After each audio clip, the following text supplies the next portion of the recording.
break a sweat, still maintains his decorum. And the children arrive and diffuse that situation. Jem has a very strong sense that there's something not quite right and decides to go out, and Scout goes with him, along with Dill, who they pick up along the way.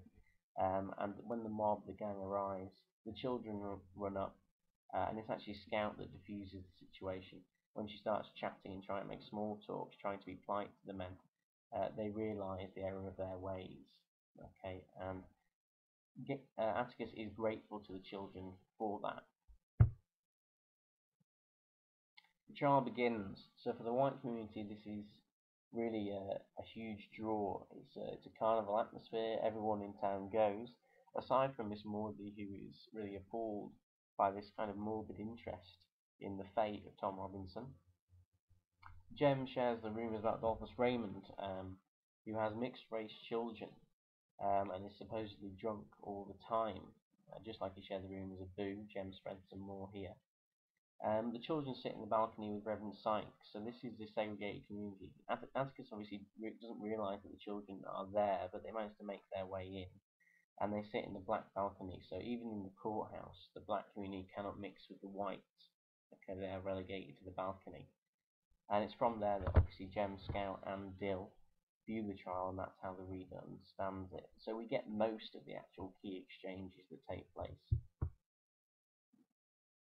So chapter 17, the trial begins under Judge Taylor. Hecate is the first to testify. Critically, he says that Mayella is bruised on the right side of her face, so she must have been beaten by someone predominantly left-handed. And Atticus shows that Bobby will write with his left hand, whereas Tom can't even use his left hand because it was injured in an accident that happened whilst he was working. So clearly Tom's innocent. Okay, that's quite obvious. When Mayella finally comes to the stand, she's very defensive. She feels that Atticus is mocking her, just like Bobbule was exposed as a liar, effectively. Clearly, the insinuation, the suggestion is that he beat Mayella. Mayella's really worried that Atticus is going to patronise her. He's never been called Miss Mayella. She thinks that he's mocking her, sorry. So she thinks very defensively. Her kind of statements, her testimony is confused, contradictory, but ultimately she claims that Tom raped her and refuses further examination. Judge Taylor doesn't call her in contempt of court, but he threatens that he could do because of the way she behaves. But obviously she's so emotional and she's so ignorant in her ways that he decides not to prosecute her. Okay, so she stands by her word. There is an opportunity there for her to go back and say the truth that obviously Atticus tries to share with the court and the jury. Tom Robinson finally comes to testify. So he is the defendant. He is the one accused of the rape. A major error, seemingly, is his admission that he felt pity for Mayella, and that was a huge taboo. Mr. Gilmer, the prosecuting lawyer, really jumps on that as an opportunity to show that Tom really thinks that he is above the white community, because how could a black man feel sorry for a white woman? That was unheard of, and that would be a disgrace for that to happen. So he realises that he's made an error, Tom, but of course it's too late. On the day in question, his account is that Mayella had obviously, all the children had gone, and he came in as usual on her invitation to help with something inside the house this time. She tries to kiss him whilst he's reaching to get something down from a shelf, and of course he resists. He's got a wife, of course, and he doesn't want any mixture, any kind of danger. He doesn't want this confrontation with the white community. He's on very, very dangerous ground, literally. And when, of course, Mr. Yule arrives, he runs for his life, because, of course, Bobby would have been furious, and was furious. And obviously, he took that on his own daughter after Tom had left. Dill's upset by Mr. Gilmore's cross-examination. He calls Tom Boy, the diminutive, which really gives Dill a taste of the racism even from a lawyer's mouth. Even Mr. Gilmer tries to put Tom down and put him back in a more submissive position. And they go outside the courthouse, and that's when they meet Dolphus Raymond. And these rumours that Jem talked about earlier are dispelled. Mr. Raymond explains that he pretends to be alcoholic, so it's a cover story. His mistress was black, and he has mixed race children. His wife supposedly took her own life, couldn't deal with the fact that Mr. Raymond had slept with a black woman and had mixed race children. But it's his decision, and he's quite proud of his decision. He's not ashamed. That's why he mixes a lot with the black community. But he realises that Maycomb can't get his head around that, and that he would be treated differently, treated with disdain if they knew that it was actually a choice of his to mix with the black community. So he pretends to be alcoholic, so then he takes that out of their hands, so that then they can just dismiss him as just someone who doesn't really have his own critical faculties and judgment in hand. Atticus delivers his closing speech, one of the famous speeches, which I'll show you in a moment, quoting the US Constitution, which actually says that all men are created equal. Of course, at this time, black people were not treated equally, as the trial demonstrates. And then finally, Calpurnia arrives just at the end of that to take the children home. Here's the speech. She did something that in our society is unspeakable. She kissed a black man, not an old uncle, but a strong, young Negro man. No code mattered to her before she broke it, but it came crashing down on her afterwards.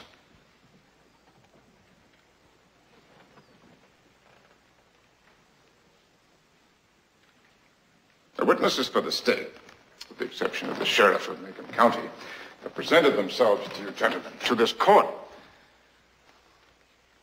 in the cynical confidence that their testimony would not be doubted. Confident that you gentlemen would go along with them on the assumption, the evil assumption, that all Negroes lie, all Negroes are basically immoral beings, all Negro men are not to be trusted around our women. An assumption that one associates with minds of their caliber, and which is in itself, gentlemen, a lie, which I do not need to point out to you.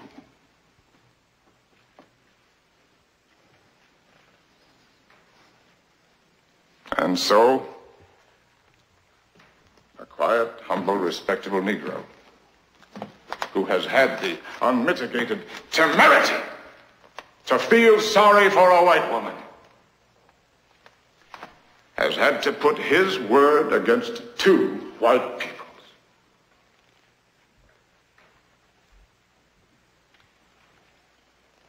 The defendant is not guilty, but somebody in this courtroom is. Now, gentlemen, in this country, our courts are the great levelers. In our courts, all men are created equal. I'm no idealist to believe firmly in the integrity of our courts and of our jury system. That's no ideal to me. That is a living, working reality.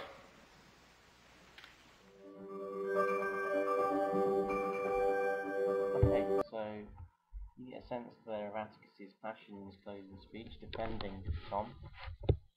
As he says, it's just a black man's word against two white people's, and that's fundamentally what decides the verdict.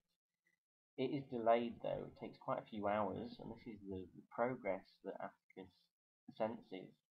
It takes quite a few hours for the jury, who is all white, to come back with a verdict. And that delay at least suggests that they've thought about it for some time. They didn't just instantly dismiss Tom as guilty. Now, the children are devastated by that verdict, of course. They have some hope. It seems obvious to them that particularly to Jem, that Tom is innocent and that it's Bob Yule that beat his daughter, that there was no rape at all. There is, of course, no medical evidence given of rape. But really, the accusation, the court never should have come to judgment, really should have been dismissed out of hand. The black people do stand at the end as Atticus leaves. That's again a mark of their respect. They also give him a lot of gifts, which overwhelms Atticus, even though they have very little. All sorts of food and drinks and things. A huge breakfast Calpurnia prepares for him that shocks him in the morning the next day, made up of these gifts. The children start to reflect now on the real face of Maycomb. They're shocked and they can't quite believe the decision that was made, and they're really struggling to grapple with how such an injustice could take place.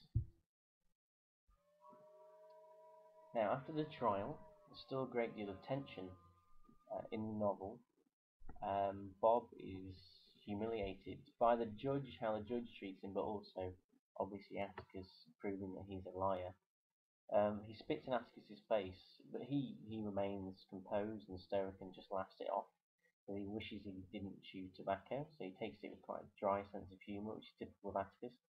Jem questions now the wisdom of the jury system. There is this debate with Atticus at the dinner table about the merits of a jury system, which is so flawed and dependent on people's judgments, individual judgments, and all their prejudices and preconceptions about people based on race or class. And he also debates whether or not it's necessary that capital punishment be given, be the sentence for rape cases. So Jem is really very disillusioned now with the system in which he lives. Atticus assures him that if there were changes to take place, it would take years. Of course, if there were people like Jem on the jury, he says, then they would have let Tom off. They would have given a not guilty verdict. Atticus reveals it was actually one of the Cunninghams that delayed the guilty decision. That's what took them so many hours. So there is a sense there that people in the white community, not the Yules, but a tier above them in class, do have a sense now of shared humanity with black people and an actual sense of justice, and this kind of cloud is dispersing, this cloud of judgment, where they can't really see the truth, can't really see reality, but one of the Cunninghams at least did, and there's a glimmer of hope there for the future that happened. Nevertheless, there is still a great deal of class prejudice. Alexandra won't let Walter visit. She says that he's trash. She's very much stuck in her ways, her attitudes, a negative outlook on the people she sees as below her in the social hierarchy and beneath the Finches. Okay, so she's very snobbish, really. Jem and Scout finally discuss the divisions within the community. They talk about 4 different types of people, which we'll discuss in a moment. And Scout really thinks that there's only one type of folks, that famous quote. But that might be their feeling. Nevertheless, the community behaves very differently, and they now start to recognise these artificial divisions that are drawn up by people in society, and the children are really quite disappointed and shocked by that. Now we return to Scout and her relationship with Alexandra. She holds a missionary society tea. The women are very snobbish and hypocritical, of course. Certainly not a very positive impression of the ladies, as they would call themselves.